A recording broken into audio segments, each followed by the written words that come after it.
the new taxes are part of the problem in this budget. I don't like how they're raised, but part of it too is how the money would be spent.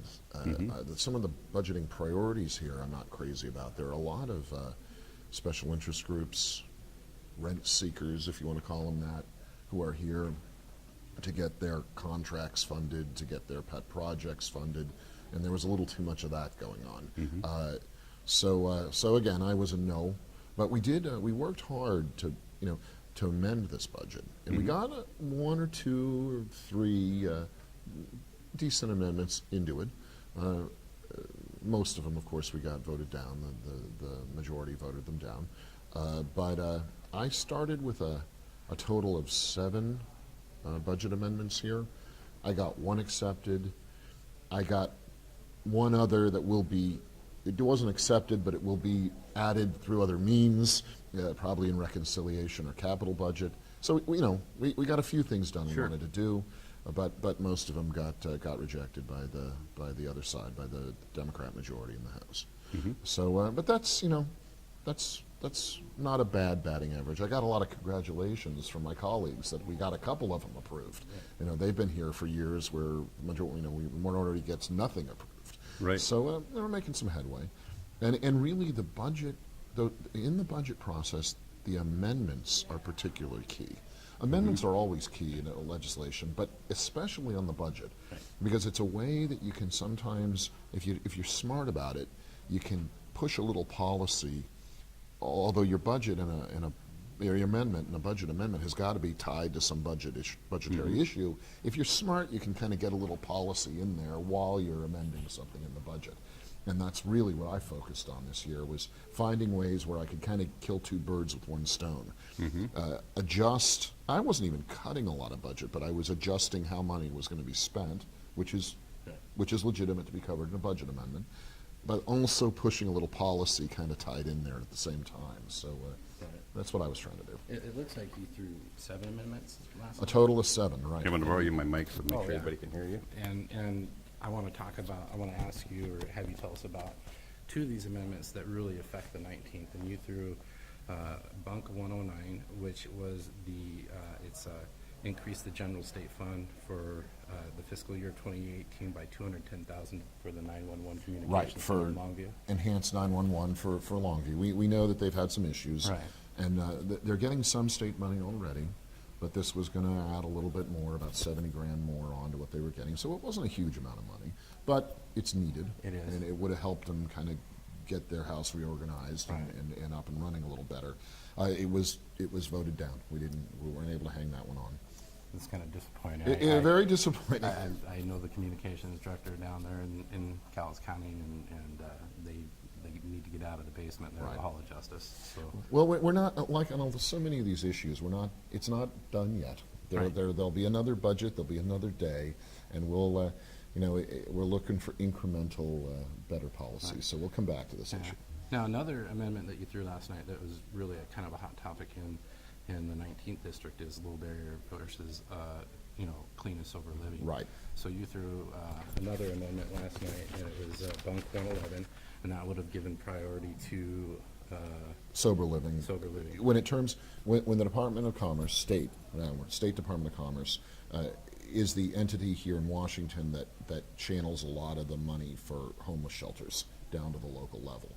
So the Department of Commerce gives the money to the county, sometimes directly to the shelters, but they get the money in there through a couple of different channels. And right now, they have a policy. Now, this is not law. This is just their agency policy that low barrier and no barrier shelters come first when they're prioritizing how they spend the money. And what this bill would have done is would have said, part of it said, make it an even playing field, so nobody comes first. And then another part of it said, well, actually, sober living comes first if there's going to be prioritizing. Right. Now, it wouldn't have cut funds, it wouldn't have prohibited funds to go to low or no barrier, but it just would have said sober living comes To first. give you an example, our low barrier shelter just closed yesterday. Right. That money is now going to be just sitting in a fund, and they can't collect it. That money cannot be used for any other shelters unless they are a low barrier shelter. That was the only low barrier shelter we had.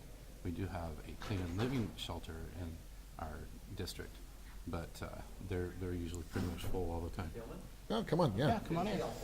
Yeah, do photobomb it. You're welcome come on to. in. What are you guys up to? It's, We're just talking about the House budget. Oh, come on in. yeah, we're making a video for the 19th. You're our 19th. I'll let you guys make fun. That was Senator Dean Taco. Yeah. Take care, guys. See you All later. right, see ya. So hey, I wanted to share something with you that maybe you're aware of, maybe you're not.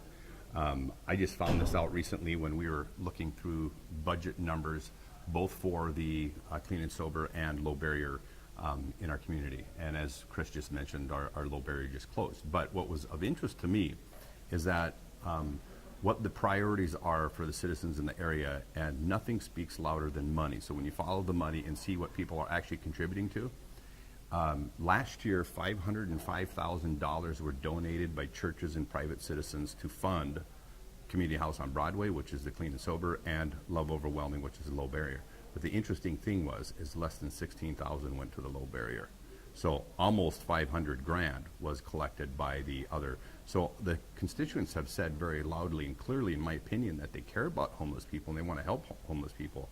But they very much favor that. I'm curious what your thoughts are on that. Well, absolutely. I mean, I think that at best, I mean, at least the state ought to have a level playing field. This idea that the low barriers come first, we ought to get rid of that and just say all shelter projects are the same and will be treated the same by the state.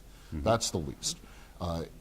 If we can do it, and this would be a little bit harder here in Olympia to find put together the coalition of votes to accomplish, is we should say, I mean, in my opinion, we should have clean and sober living facilities first funded, prioritized. Essentially flip what is currently their policy. So flip it from where low barrier comes first to sober living comes first. Now, again, I emphasize for your viewers, none of this is law. All of this is agency policy. Now, we can draft a bill here and make law, which trumps policy that says we think clean and sober living should come first. And I also emphasize, this wouldn't prohibit low barrier shelters from receiving state funds. They still could receive them. Sure. It would just be that the agency in charge of doling the money out needs to prioritize first A and then B. So nobody wants to blow up the system. Nobody wants to deny resources to low barrier shelters. We just think maybe the way it's prioritized should be reversed. I couldn't agree more. I agree 100%. Yeah. So I have a question for you on another subject. One of the amendments you put out on the floor had to do with ports, transportation, Yeah. and then use of public lands. Talk about that a little bit. This one was a hot one. It ended up getting scoped, which means that the majority decided it was out of the subject matter of the budget.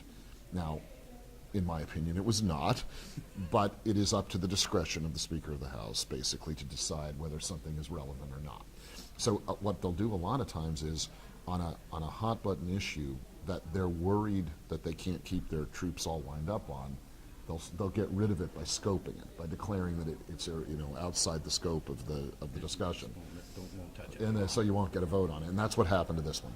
This was a budget proviso that said that the Department of Natural Resources must accept any legally legitimate, any legally drawn lease or sublease for involving our public lands that the Department of Natural Resources is in charge of managing, that is legally drawn and involves a project related to our ports, a port expansion or other port activity, or transportation projects in general.